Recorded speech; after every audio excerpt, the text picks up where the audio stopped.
সবার কাছে এটা খারাপ অভ্যাস হতে পারে, কিন্তু আমার কাছে ভালো। সকালবেলা ঘুম থেকে উঠেছি আর ছেলে মেয়ে দুজনেই উঠে গেছে আর দুজনের খেলাধুলো করছে, মর্নিংটা খুব ভালো গেল। বাপের বাড়ি এসেছি, কোনো কিছুর অসুবিধা হবে না, মুখের উপরে সমস্ত কিছু পেয়ে যাব। সমস্ত কিছু পেয়ে গেলেও একটা জিনিসের অসুবিধা কী বলো তো, মেয়ে আমার কারো হাতে খায় না, ওকে নিজে হাতে খাওয়াতে হয়। আর ওটার জন্যই কিন্তু অনেকটা সময় নষ্ট হয় আমার। আব্বা এদিকে মাছের জন্য খাবার রেডি করছে, আম্মুও বলছিল যে ও যাবে বলে। যেহেতু জানো আব্বাদের একটা জমিন ধারে পুকুর আছে, সেখানেই নিয়ে যাবে। আমি ছেলেকে তেল মালিশ করছি।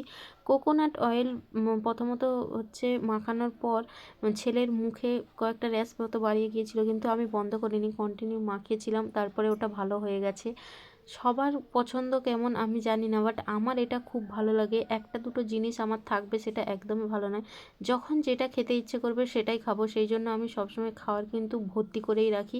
বাপের বাড়ি বলে সেটা বলছি না, আমি বরের বাড়ির ঘরেও এরকম, তার জন্য কিন্তু আমাকে অনেক বকাও খেতে হয়।